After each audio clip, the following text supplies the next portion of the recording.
बुलेटिनची सुरुवात महत्त्वाच्या बातम्यांनी आपण करणार आहोत। शिवसेना पक्ष आणि धनुष्यबाण हे चिन्ह केंद्रीय निवडणूक आयोगाने एकनाथ शिंदेंना दिलेला आहे। आयोगाचा निर्णय काहीही असला तरी शेवटच्या श्वासापर्यंत उद्धव ठाकरेंसोबतच राहणार असून ठाकरेच पक्ष प्रमुख असल्याच्या भावनेसह राज्यभरातले शिवसैनिक मातोश्री बाहेर जमले।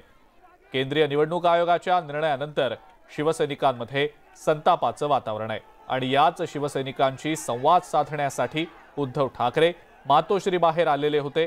मातोश्री बाहेर कलानगर चौकात ओपन जीपमधून उद्धव ठाकरेंनी शिवसैनिकांना उद्देशून भाषणही केलं।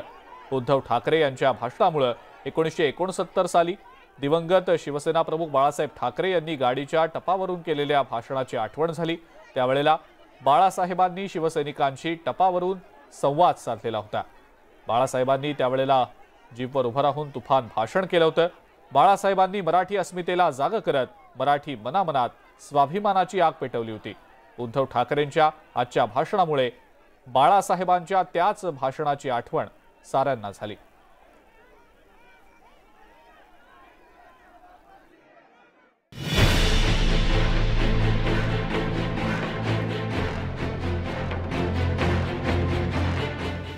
हा फोटो जवळपास 56 वर्षांपूर्वीचा आहे। तो शिवसेनेच्या संघर्षाचा काळ होता। टॅक्सीच्या बोनेटवर उभं राहून शिवसेना प्रमुख बाळासाहेब ठाकरेंनी त्यावेळेला भाषण केलं होतं। तसंच काहीसं चित्र शनिवारी उद्धव ठाकरेंचं निवासस्थान असलेल्या कलानगर परिसरात पाहायला मिळालंय। उद्धव ठाकरेंनी कारच्या सनरूफमध्ये उभं राहत कार्यकर्त्यांना संबोधित केलं। आता यापुढे या चोर बाजाराच्या मालकांना आणि चोरांना निवडणुकीत गाडल्याशिवाय स्वस्त बसायचं नाही। उद्धव ठाकरेंनी वाहनावर उभं राहून केलेलं हे भाषण पाहून जुन्या जाणत्या शिवसैनिकांना 1969 साली शिवसेना प्रमुखांनी केलेल्या भाषणाची आठवण झाली नाही तरच नवल। त्यावेळेला बाळासाहेब ठाकरेंनी कारच्या बोनेटवर उभं राहत शिवसैनिकांना संबोधित केलं होतं, तर यावेळेला कारच्या सनरूफमध्ये उभं राहून उद्धव ठाकरेंनी भाषण केलं। फरक इतकाच होता की त्यावेळेला विरोधक शिवसेना प्रमुखांच्या निशाण्यावर होते, तर यावेळेला एकेकाळचे शिवसैनिकच उद्धव ठाकरेंच्या टार्गेटवर आहेत। माझं आव्हान आहे तुमच्या सगळ्यांच्या साथीने सोबतीने आणि या प्रसार माध्यमातून मी देतोय, ज्याने धनुष्यबाण चोरले ते जर मर्द असतील तर त्यांना मी सांगतो तुम्ही चोरलेलं धनुष्यबाण घेऊन निवडणुकीत आम्ही मशाल घेऊन तुमच्या समोर उभा राहतो। बघूया महाराष्ट्र। शुक्रवारी केंद्रीय निवडणूक आयोगानं एकनाथ शिंदेंचा पक्ष हीच खरी शिवसेना असल्याचा निकाल दिला। तसंच शिवसेनेचं पक्ष चिन्ह सुद्धा शिंदेंना मिळालेलं आहे। त्यामुळे शिंदे समर्थकांमध्ये खुशी तर ठाकरे समर्थकांमध्ये अस्वस्थता पसरली आहे। शनिवार सकाळपासूनच मोठ्या प्रमाणावर शिवसैनिक उद्धव ठाकरेंचं निवासस्थान असलेल्या मातोश्री बाहेर गोळा झाले होते। त्यानंतर उद्धव ठाकरेंनी कलानगर परिसरात येत छोटेखानी भाषण करत आपल्या समर्थकांना धीर देण्याचा प्रयत्न केलाय। Bureau report, news 18 Lokmat.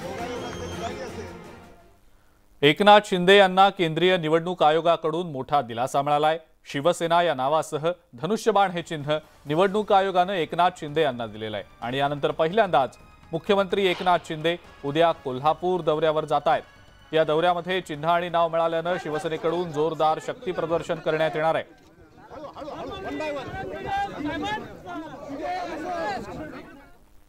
पुण्यामध्ये ठाकरे गट आणि शिंदे गटाच्या कार्यकर्त्यांदरम्यान प्रचंड राडा झाला। दोन्ही गटाच्या महिला कार्यकर्त्या एकमेकींच्या अंगावर धावून गेल्या। पुण्यात हा राडा झाल्याचं पाहायला मिळालेलं होतं। ठाकरे गट आणि शिंदे गटाच्या महिला कार्यकर्त्यांमध्ये बाचाबाची झाली। दोन्ही गटांकडून एकमेकांच्या विरोधात जोरदार घोषणाबाजी देखील सुरू होती। पुण्यातल्या गांजवे चौकातल्या पत्रकार संघासमोर हा सगळा प्रकार घडला। हा सगळा राडा थांबवण्याचा प्रयत्न पोलीस करताना दिसले।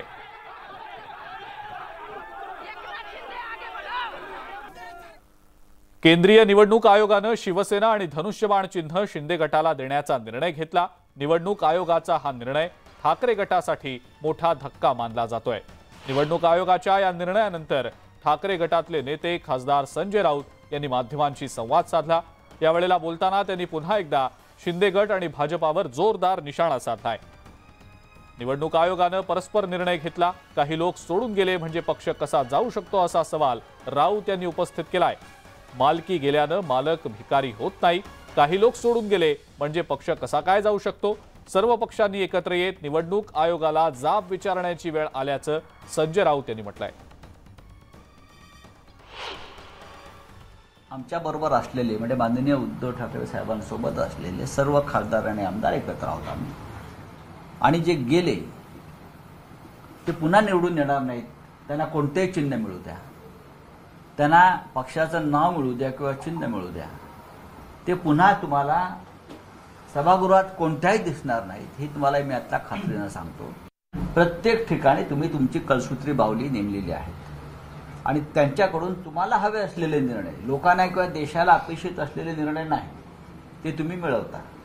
ही कुठली लोकशाही आहे? या देशामध्ये आज लोकशाहीचं अस्तित्वच राहिलेलं नाही, हे मी तुम्हाला स्पष्टपणे सांगतो। काल आमच्या पक्षप्रमुखांनी सुद्धा ही भावना व्यक्त केली। पण हा जरी निर्णय झाला असला तरी सुद्धा आम्ही फिनिक्स पक्षी ज्याप्रमाणे राखेतून पुन्हा झेपावतो, त्या फिनिक्स पक्षाच्या वेगानं आणि तर्फेनं आम्ही झेप घेतल्याशिवाय राहणार नाही।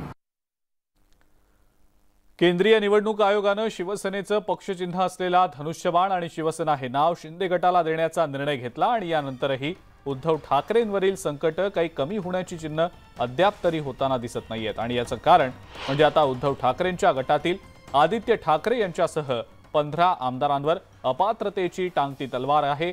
आगामी विधिमंडळ अधिवेशनात आदित्य ठाकरेंसह सर्व 15 आमदारांना शिंदे गटाचे प्रतोद भरत गोगावले यांचा व्हीप पाळावा लागणार आहे।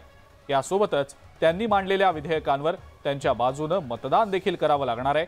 पण त्यांनी तसं न केल्यास आदित्य ठाकरेंसह ठाकरे गटाच्या 15 आमदारांवर अपात्रतेची कारवाई होऊ शकते।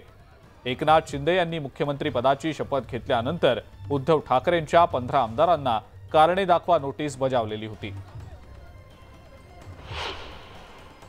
आतापासून फोनाफोनी सुरू झाली असेल बघा शिंदे साहेबांकडे की आम्ही येऊ का, कारण आता त्यांना शिंदे साहेब सोडून दुसरा पर्याय येत नाही। एक चुकून विधानसभेमध्ये व्हीप कुठल्या निर्णयाची निघाली तर सगळ्या जणांना अपात्र करतील, आदित्य ठाकरे सकट।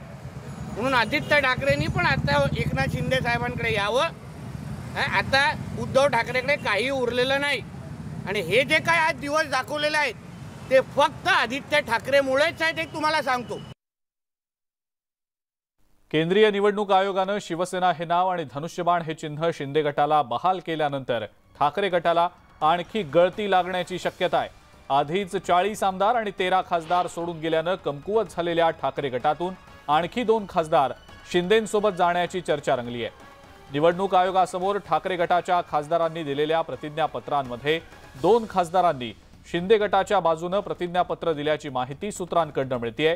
त्यामुळे सध्या ठाकरे गटात असलेले आणखी 2 खासदार शिंदे गटात जाण्याची शक्यता निर्माण झाली आहे। मात्र हे खासदार कोण याबाबतची माहिती समोर आलेली नाही। ठाकरे गटाकडून निवडणूक आयोगाकडे आपल्या बाजूने 6 खासदार असल्याचा दावा करण्यात आलाय, मात्र प्रत्यक्षात 4 खासदारांचीच शपथपत्र निवडणूक आयोगाकडे सादर झाल्याची माहिती मिळतेय।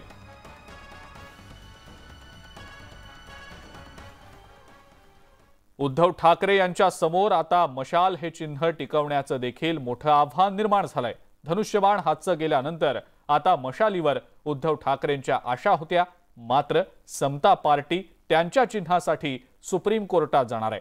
समता पार्टीनं मशालीसाठी निवडणूक आयोगाला पत्र देखील पाठवलंय।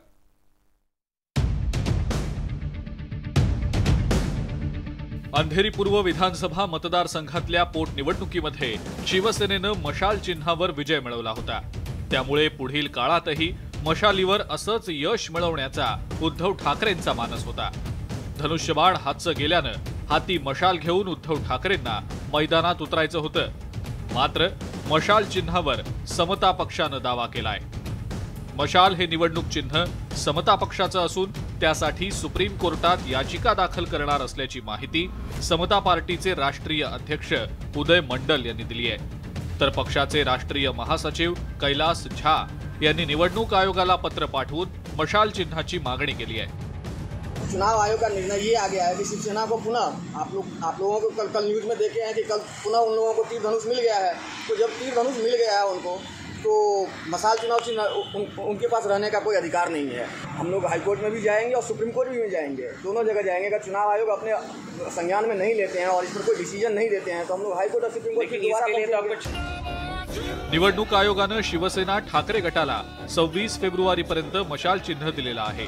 त्यामुळे 26 तारखेनंतर शिवसेना ठाकरे गटाकडे मशाल चिन्ह असेल का नाही हा प्रश्न आता निर्माण झालाय।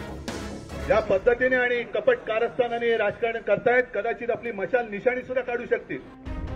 निवडणूक आयोगाच्या निर्णयामुळे 17 फेब्रुवारीला उद्धव ठाकरेंच्या हातून धनुष्यबाण हे चिन्ह गेलं। आता 26 फेब्रुवारीला काय घडामोड घडते यावर मशाल चिन्हाचं भवितव्य अवलंबून असेल। Bureau report, news 18 Lokmat. ज्येष्ठ स्वातंत्र्य संग्राम सेनानी तसंच लोकमतचे संस्थापक संपादक जवाहरलाल दर्डा उपाख्य बाबूजी यांचं जन्मशताब्दी वर्ष आणि लोकमत नागपूर आवृत्तीच्या सुवर्ण महोत्सवी वर्षाचं औचित्य साधत नागपुरात विशेष कार्यक्रमाचं आयोजन करण्यात आलेलं होतं। या कार्यक्रमामध्ये बोलत असताना उपमुख्यमंत्री देवेंद्र फडणवीस यांनी सध्याच्या राजकारणाबाबत बोलताना जवाहरलाल दर्डा यांच्याबाबत घडलेल्या एका प्रसंगाची आठवण सांगितली।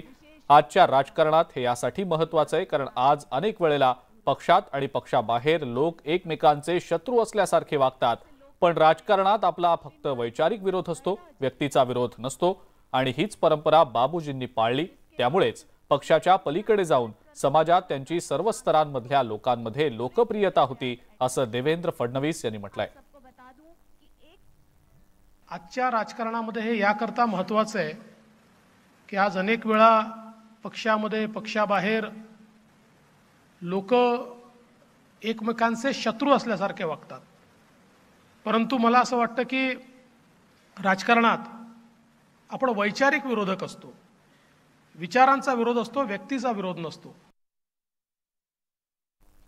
पंतप्रधान नरेंद्र मोदींनी संकल्प केलाय की 2047 पर्यंत भारत जगाचं नेतृत्व करताना दिसेल आणि यासाठी देशातल्या प्रत्येक नागरिकानं एक पाऊल पुढे टाकलं तरी देश 130 कोटी पावलं पुढे जाऊ शकतो, इतकी आपल्या देशाची ताकद आहे, असं केंद्रीय गृहमंत्री आणि सहकार मंत्री अमित शहा यांनी म्हटलंय। ते नागपूर लोकमतच्या सुवर्ण महोत्सव आणि जवाहरलाल दर्डा जन्मशताब्दी वर्ष सोहळ्यामध्ये बोलत होते। लोकमत भारत में हर रोज 2.25 करोड़ पाठकों के हाथ में जाता है। देश का छठा सबसे बड़ा अखबार है। महाराष्ट्र और गोवा में 1 नंबर का अखबार है। लोकमत टीवी चैनल महाराष्ट्र, गोवा और दिल्ली के 6 करोड़ से ज्यादा दर्शक देखते हैं और अब डिजिटल मीडिया में भी इसने पदार्पण किया है। ये बहुत बड़ी बात है। महाशिवरात्रीच्या शुभ मुहूर्तावर रिलायन्स इंडस्ट्रीजचे चेअरमन मुकेश अंबानी यांनी गुजरातच्या सोमनाथ मंदिरात दर्शन घेतलं। यावेळेला त्यांचे चिरंजीव आणि जिओचे चेअरमन आकाश अंबानी देखील हजर होते। यावेळेला मुकेश अंबानी आणि आकाश अंबानी यांनी सोमनाथ महादेवाचं दर्शन घेत अभिषेकही केला।